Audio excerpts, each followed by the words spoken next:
Salam sejahtera Bapak Ibu Saudara-saudara terkasih di dalam nama Tuhan Yesus Kristus.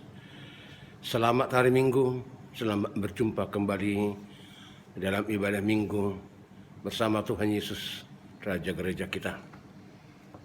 Hari ini kita memasuki Minggu Seksagesima, tepatnya 7 Februari 2021. Mari kita dengan sungguh-sungguh mendengarkan firman Tuhan santapan rohani bagi kita, sumber kekuatan kita dalam menjalani hari-hari ke depan.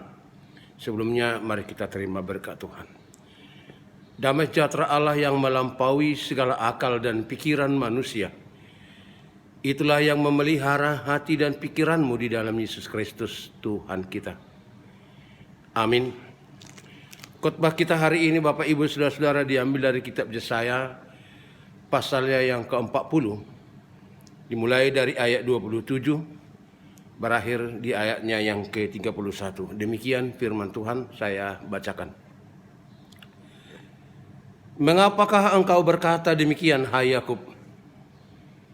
Dan berkata begini, hai Israel, hidupku tersembunyi dari Tuhan, dan hakku tidak diperhatikan Allahku? Tidakkah kau tahu dan tidakkah kau dengar? Tuhan ialah Allah kekal yang menciptakan bumi dari ujung ke ujung. Ia tidak menjadi lelah dan tidak menjadi lesu. Tidak terduga pengertiannya. Dia memberi kekuatan kepada yang lelah dan menambah semangat kepada yang tiada berdaya. Orang-orang muda menjadi lelah dan lesu, dan teruna-teruna jatuh tersandung. Tetapi orang-orang yang menanti-nantikan Tuhan mendapat kekuatan baru. Mereka seumpama raja wali yang naik terbang dengan kekuatan sayapnya. Mereka berlari dan tidak menjadi lesu. Mereka berjalan dan tidak menjadi lelah. Demikian pembacaan kita pada nats firman untuk khotbah minggu ini di tengah-tengah jemaat kita. Tema khotbah kita adalah Allah adalah kekuatan kita.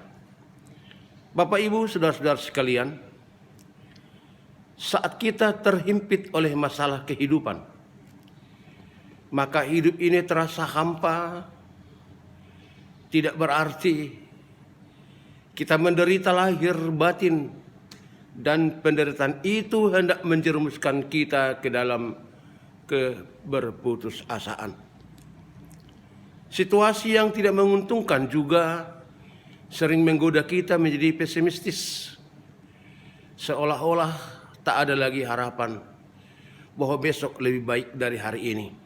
Kita marah, kita menangis, kecewa, dan seterusnya.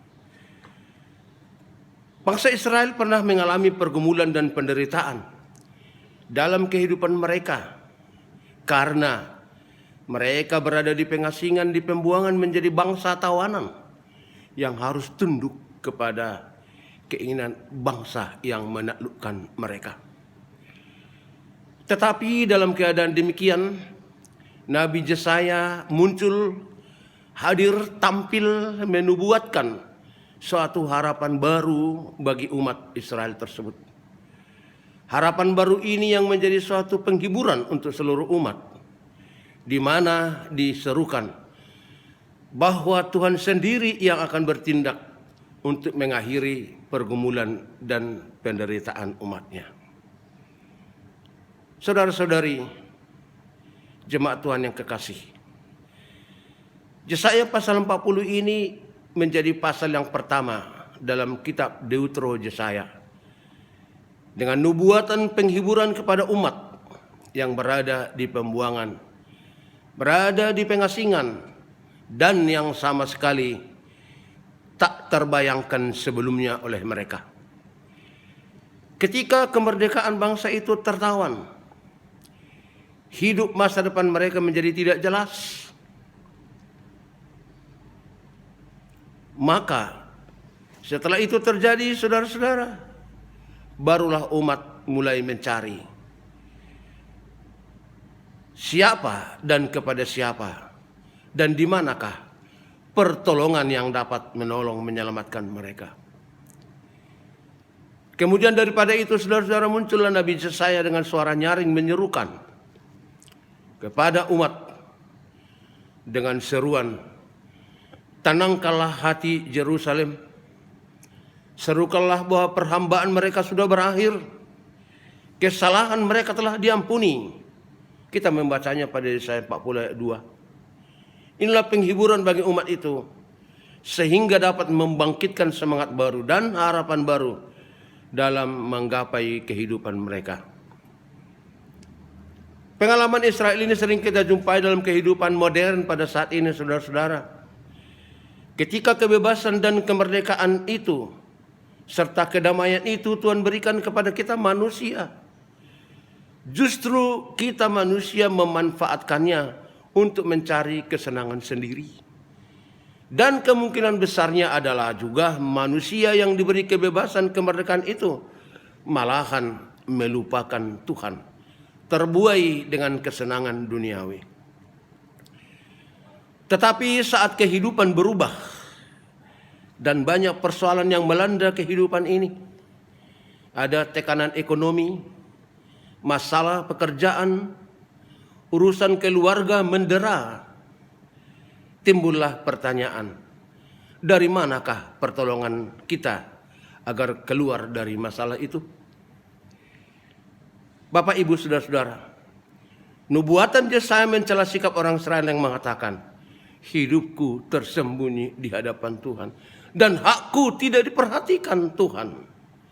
Ternyata umat itu sendiri yang tidak menyadari, saudara-saudara, tidak menyadari kehadiran Tuhan di tengah-tengah kehidupan mereka. Sesungguhnya Tuhan penolong yang kekal. Ia memberi kekuatan pada orang-orang percaya. Pekerjaannya tidak terduga. Oleh karena dunia ini pun Tuhan sendiri yang menciptakannya. Semua ini tidak disadari oleh umat Israel. Pertolongan dan kehadiran Tuhan yang tidak disadari oleh mereka membuat mereka melakukan hal-hal yang tidak seturut dengan kehendak dan aturan Tuhan itu sendiri. Di dalam kehidupan masa kini pun, Bapak Ibu, manusia sering merasakan bahwa Tuhan itu jauh sekali. Dan ada yang berpikir, mungkin juga Tuhan itu tidak mempedulikan kita. Bapak, Ibu, saudara-saudara, sesungguhnya kekuasaan Tuhan yang kekal itulah yang menjawab sikap manusia tersebut. Justru manusia itulah yang sering mengabaikan peringatan-peringatan Tuhan. Kalau kita membaca Matius pasal 11 ayat 28, di mana di situ dituliskan seruan dari Tuhan Yesus yang berkata, marilah kepadaku hai yang letih lesu dan berbeban berat, aku beri kelegaan kepadamu. Ternyata seruan itu sering diabaikan, tidak didengar oleh manusia. Maka dengan tegas saudara-saudara, saya menyampaikan bahwa Tuhanlah sumber kekuatan kita, Tuhanlah pertolongan kita, Tuhanlah andalan kita. Pertolongannya kekal dan abadi. Dan setiap orang yang ditolongnya seumpama burung Raja Wali dengan kekuatan sayap terbangnya yang luar biasa. Dia bisa terbang tinggi berjam-jam tanpa hinggap di suatu pohon. Sayapnya sangat kuat, seperti itulah gambaran kepada orang-orang yang ditolong oleh Tuhan. Mereka berlari tetapi tidak lesu. Mereka berjalan tetapi tidak merasa lelah. Penegasan inilah yang akan menjadi renungan bagi kita dalam menghadapi misteri kehidupan ini. Ibu bapak terkasih di dalam Tuhan Yesus Kristus, kita bisa melihat saudara-saudara situasi kehidupan yang kita alami pada saat ini, yang dengan tegas menyatakan betapa banyaknya persoalan hidup yang harus kita hadapi. Masalah dunia, pandemi COVID-19 yang melanda dunia belum berakhir dan kita tidak tahu kapan itu akan berakhir. Yang membuat banyak rencana kita kacau balau berantakan. Hidup dibayang-bayangi perasaan takut terpapar COVID-19. Kita mendengarkan di sana sini ada orang yang meninggal karena COVID-19 dan dikuburkan tanpa dihadiri keluarga. Betapa menyedihkan situasi yang demikian. Selain itu, saudara-saudara, bangsa kita juga harus berjuang untuk mewujudkan keadilan, kebenaran, dan kepastian hukum di tengah-tengah bangsa kita. Menegakkan negara kesatuan Republik Indonesia yang disingkat NKRI, Pancasila, Bhinneka Tunggal Ika, dan lain-lain. Semua istilah itu menjadi simbol dan rumusan mengenai kesatuan persatuan negeri kita yang harus diperjuangkan. Oleh karena banyak warga bangsa ini yang tidak lagi mengerti sejarah berdirinya negara kita. Demikian pula saudara-saudara tentang urusan gereja kita IKPI yang beberapa kali gagal melaksanakan sinode ampriode atau disingkat dengan SAP. Sebagai tugas konstitusionalnya sesuai dengan PRT-nya yang membuat tahun periode dalam kepemimpinan pusat mendatang menjadi pertanyaan. Selain itu Bapak Ibu Saudara-saudara, semua itu kita masih mempunyai masalah dalam keluarga, dalam pribadi kita, dalam pekerjaan kita, dan sebagainya, dan sebagainya. Semua yang disebutkan itu membuat kita tertekan, kurang bersemangat, cenderung menjadi pesimistis dalam kehidupan kita sekarang ini. Namun Bapak Ibu Saudara-saudara, pada hari ini Tuhan menyapa kita dan menghibur kita lewat nubuatan yang disampaikan oleh Nabi Yesaya, bahwa ternyata Tuhan sesungguhnya senantiasa sangat memperhatikan kita dan mengasihi kita. Dialah sumber kekuatan yang menolong kita, dan dialah pengharapan kita. Dialah pertolongan kita yang kekal dan abadi. Oleh karena itu, marilah bangkitlah dengan semangat baru dalam pengharapan. Tuhan kita akan bertindak menolong kita ketika kita menghadapi persoalan hidup, asalkan kita mau setia percaya kepadanya dalam situasi apapun. Pertolongan Tuhan yang sudah nyata di dunia ini dapat kita lihat dalam diri Yesus Kristus yang menciptakan jalan keselamatan manusia lewat pengorbanannya dengan kematiannya. Karena itu, saudara-saudaraku yang dikasihi oleh Tuhan Yesus Kristus, mari bangkitlah, jangan berputus asa ketika kita menghadapi banyak persoalan hidup.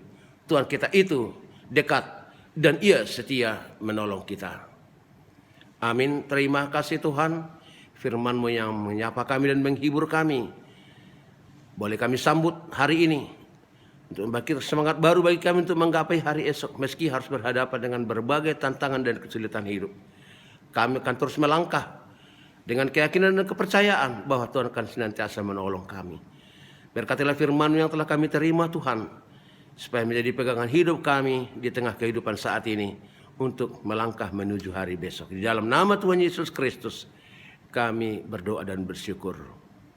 Amin.